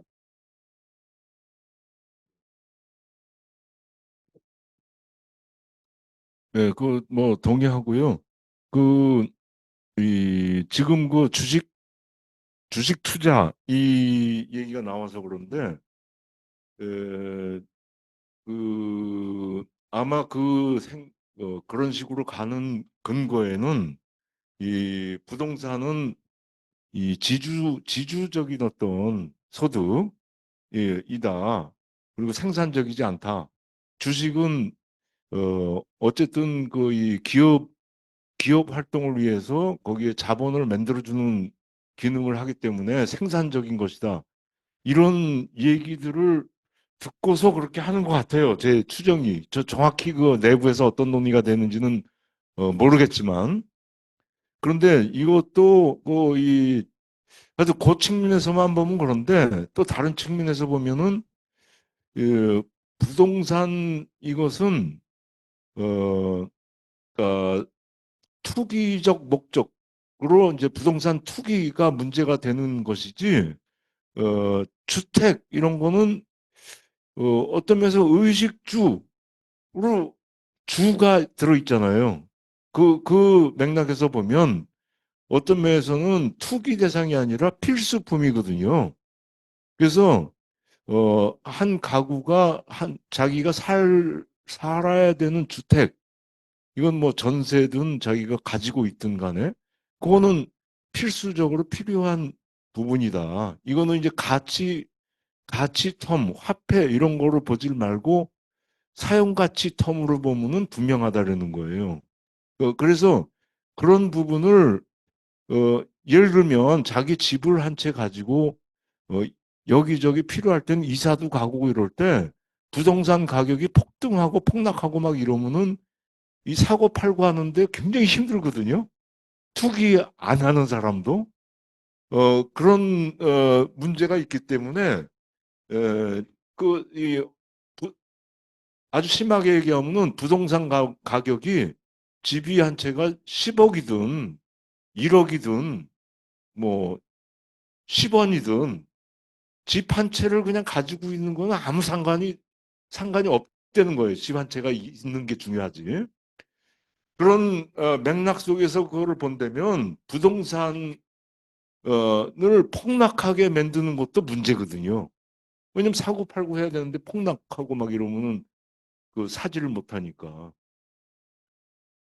아무튼 그러니까 이 부동산과 관련된 어떤 기본적인 그 경제학적인 이 관점이 문제가 있다라는 얘기를 저는 말씀드리고 싶은 거고, 지금 주로 한 게 부동산 투기하고 주식 투기이기 때문에 제가 말씀드리는 거예요. 주식 투기는 주식이란 거는 그러니까 그것도 이제 주식 자본주의, 그러니까 주식이 이 광범위하게 이 주식으로 자본을 형성하는 형태의 자본주의에서는 굉장히 필수적인 거지만 이 자본주의가 아닐 때는 굉장히 주식 그게 왜 필요하지? 없어도 되는 거라는 거예요, 이거는. 주식은.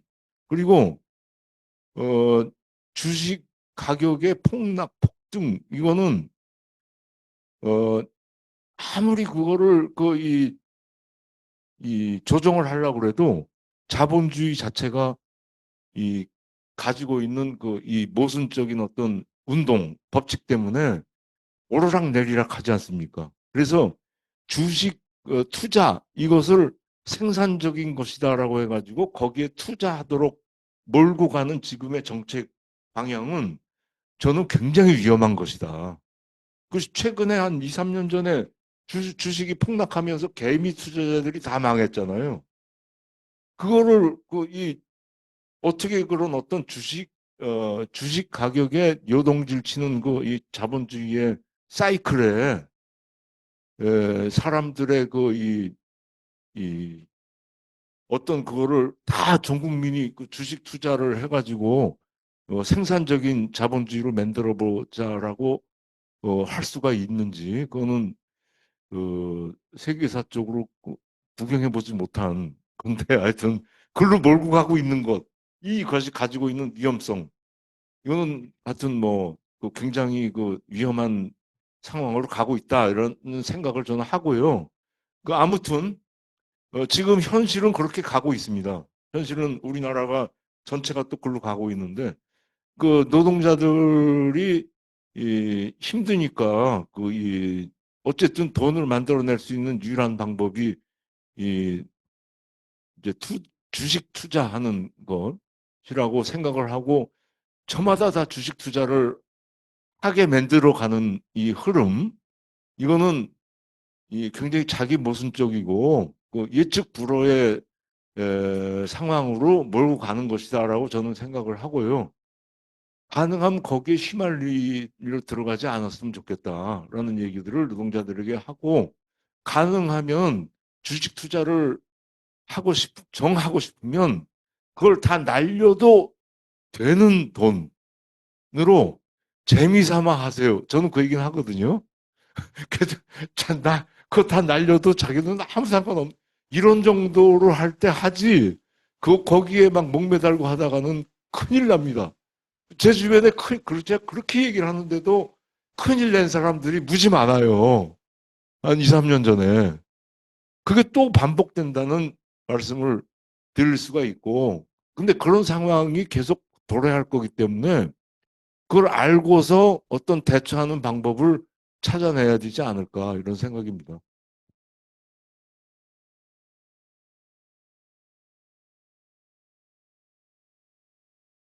그, 저는 좀 이렇게 이런 논의를 저 사람은 좀 깊이 좀 필요한 게, 저가 지금 이재명이 하는 사실 정책의 흐름은 PKT하고 상관있는 게, 사실 PKT가 미국에 대해 비판하고 있지만은, 사실 엄밀하게 하면 지금 미국의 노동자들이 그동안에 소위 말해서 이제 미국에서 금융 자본 이런 흐름들 속에서 이렇게 삶이 힘들어지면서 대중적인 불만들이 있고, 이거 사실 뭐 바이든이나 트럼프나 이걸 어떻게든지 끌어안고 하려는 국면이 지금 진행되고 있는 거잖아요. 근데 이재명은 그렇게 미국 노동자들이 분노하고 있는 국면으로 지금 밀고 들어가고 있는 거고, 뒤늦게. 그러면 다시 반복하면은, 그러면은 우리가 그 시점에서 미국은 그러면서 노동이 완전히 무너진 거잖아요. 무너지면서 동원 대상으로 지금 정치적 동원 대상으로 전락해 있는 건데, 저 한국 사회에 그렇게 공성이 굉장히 커 보여서 그렇게 안 되려면은 사실 적극적으로 좀 이게 아까 교수님이 말씀하신 대로 그런 것들에 대해서 현장에서 오히려 이것들에 대해서 좀 고민을 할 수 있도록 적극적으로 이게 문제의식을 주고 할 수 있는 건 작업들 좀 우리가 더 좀 적극적으로 좀 해야 되지 않을까. 좀 그런 좀 생각이 좀 들어집니다.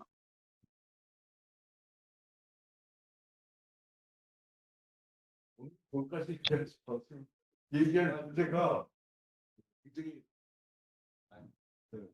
오늘 갑자기 그 발언을 시작하셔가지고 굉장히 많은 얘기를 할 수가 있는 어떤 그 주제들이 계속 나오고 있거든요.